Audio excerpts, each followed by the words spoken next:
لن تنالوا البر حتى تنفقوا مما تحبون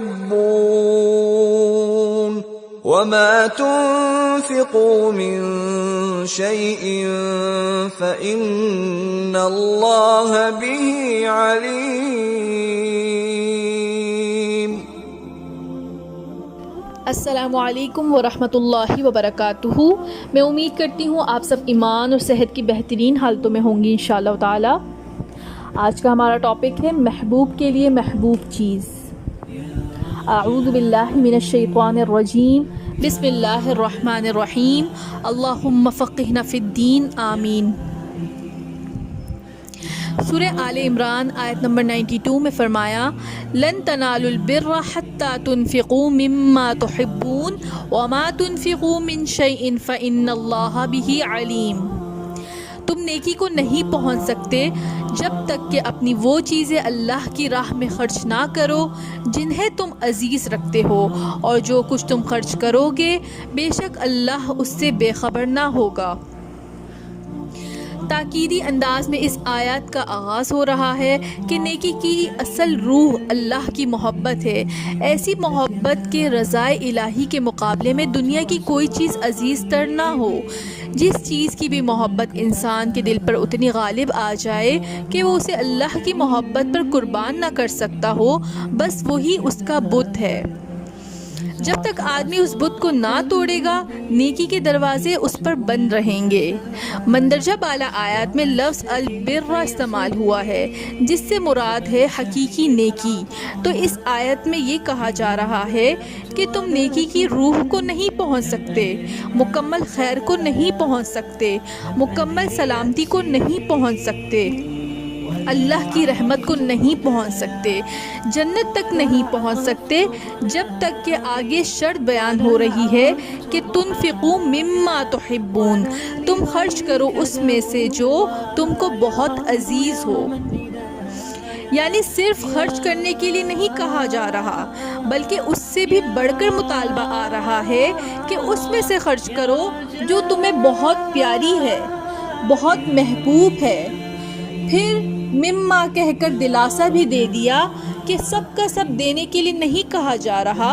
یہ نہیں کہا جا رہا کہ جتنی چیزیں تمہارے نزدیک محبوب ہیں ان سب کو اللہ کی راہ میں دے دو، نہیں، بلکہ ان محبوب ترین چیزوں میں سے کچھ حصہ اللہ کے لیے بھی نکالو۔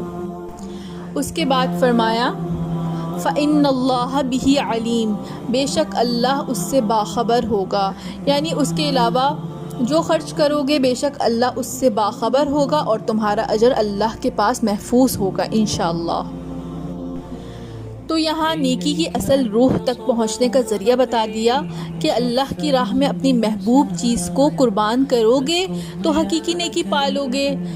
پہلی مثال ہم دیکھتے ہیں۔ مثال کے طور پر عورتوں کو زیورات بہت پسند ہوتے ہیں۔ اب کسی خاتون کو اپنے زیورات میں سے سونے کا ایک قیمتی کڑا بہت ہی محبوب ہے، بہت ہی چاہت سے انہوں نے وہ کڑا خریدا تھا، ان کے ہاتھوں میں وہ جچتا بھی بہت ہے۔ اب ان کے سامنے اللہ کی راہ میں اپنا مال خرچ کرنے کا مطالبہ آیا، مثلاً کسی مسجد کی تعمیر کے لیے، کسی قرآن فہمی کے ادارے انسٹیٹیوٹ کی تعمیر کے لیے، کسی طالب علم کو قرآن کی تعلیم کے لیے اسپانسر کرنے کے لیے، حج یا عمرے پر جانے کے خرچ کے لیے، اللہ کی رضا حاصل کرنے اور صلح رحمی کے لیے اپنی ہی بہن کو اس لیے دینا کہ وہ افورڈ نہیں کر سکتی، یا پھر کسی غریب رشتہ دار کی کسی جائز ضرورت کو پورا کرنے کے لیے۔ تو اب وہ خاتون اس پسندیدہ کڑے کو ان میں سے کسی بھی مقصد میں لگاتی ہے تو انہوں نے دراصل اللہ کی محبت کو فوقیت دے کر حقیقی نیکی پالی، نیکی کی اصل روح کو وہ پہنچ گئی۔ ایسا کرنا آسان تو نہیں مگر ناممکن بھی نہیں ہے۔ دوسری مثال دیکھتے ہیں۔ اسی طرح اپنی کوئی بہت ہی پسندیدہ اور محبوب چیز خواہ وہ کتنی ہی قلیل یا معمولی کیوں نہ ہو، مثلاً پسندیدہ لباس، کوئی مفید دینی کتاب، کوئی پسندیدہ برتن، کوئی کارآمد فرنیچر، خوبصورت گلاب کا پودا، بڑی چاہت سے جمع کی ہوئی رقم، ان میں سے کچھ بھی محض اللہ کی محبت کی خاطر کسی کو آگے دے دینا نیکی کی روح پانے کا بہترین ذریعہ بن سکتا ہے۔ تیسری مثال دیکھتے ہیں۔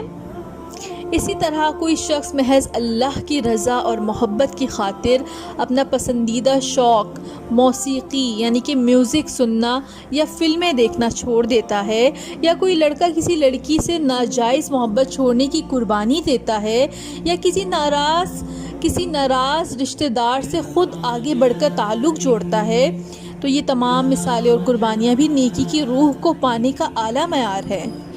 تو سکھایا یہ جا رہا ہے کہ اللہ تعالیٰ کو صرف ردی گھٹیا یا دل سے اتری چیزیں نہ دو، بلکہ وہ بھی دو جو تمہیں بہت اچھا لگتا ہے۔ اگر اللہ کی پکار پر خرچ کرو گے تو یہ پیسہ قیامت کے دن تمہیں ہی نفع دے گا۔ اپنی انفرادی پسند کو اجتماعی فائدے کے لیے قربان کر دو، ذاتی خواہشات کو کم کر کے دین کی ضرورت کو فوقیت دو۔ آج دین ضرورت مند ہے، دین تمہیں پکار رہا ہے، تو آگے بڑھ کر دین کو سہارا دو، اس کو سر بلند کرنے کی سعی و محنت کرو۔ یہ بہت وسیع آیت ہے، صرف پیسے کی بات نہیں۔ الحمدللہ آج مسلمان دین کے لیے پیسہ پھر بھی دے دیتے ہیں، مگر اللہ کا دین سمجھنے سمجھانے اور دین کا کام کرنے کے لیے وقت نہیں دیتے۔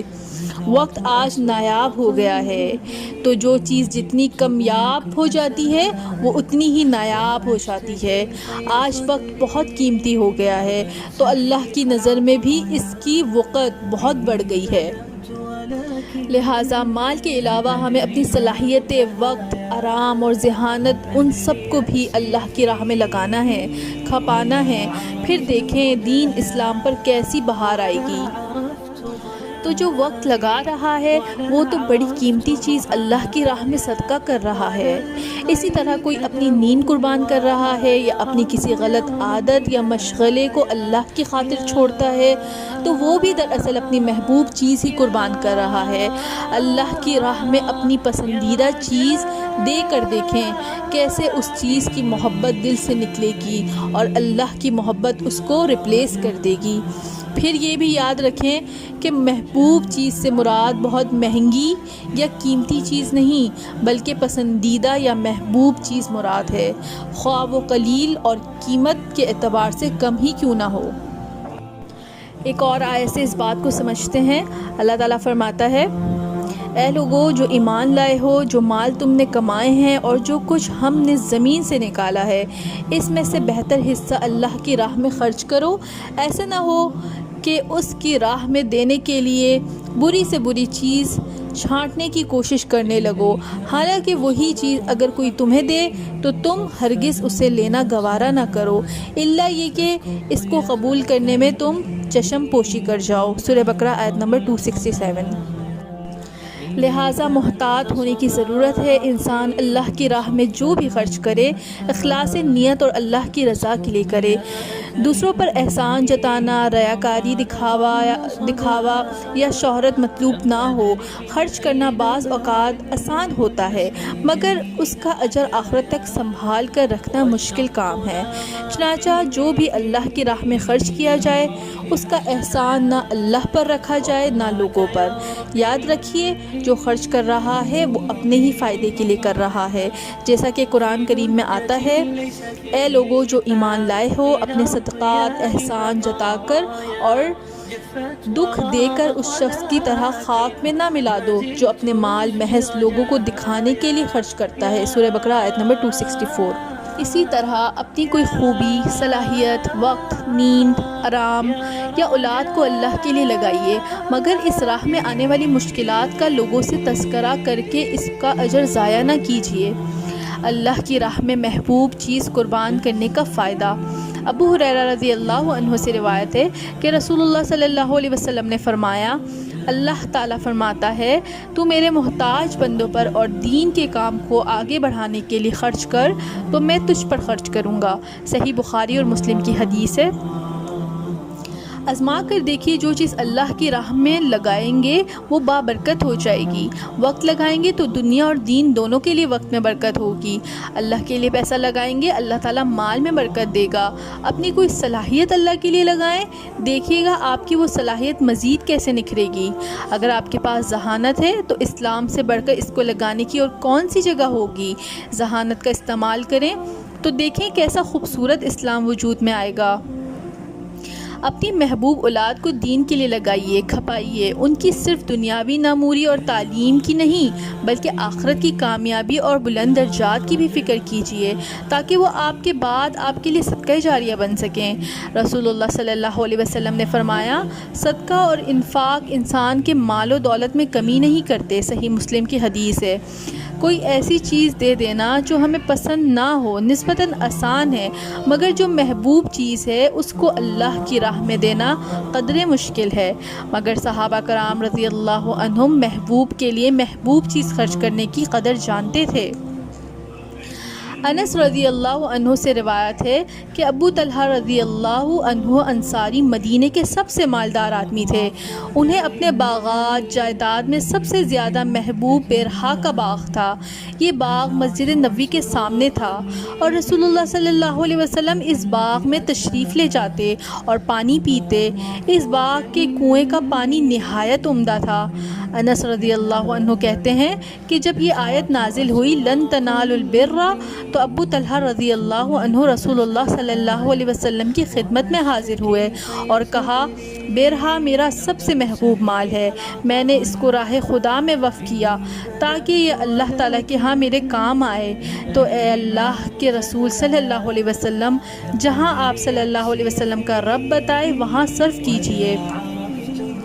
رسول اللہ صلی اللہ علیہ وسلم نے فرمایا، شاباش، تم نے اچھا کام کیا، یہ نفع مند تجارت ہے۔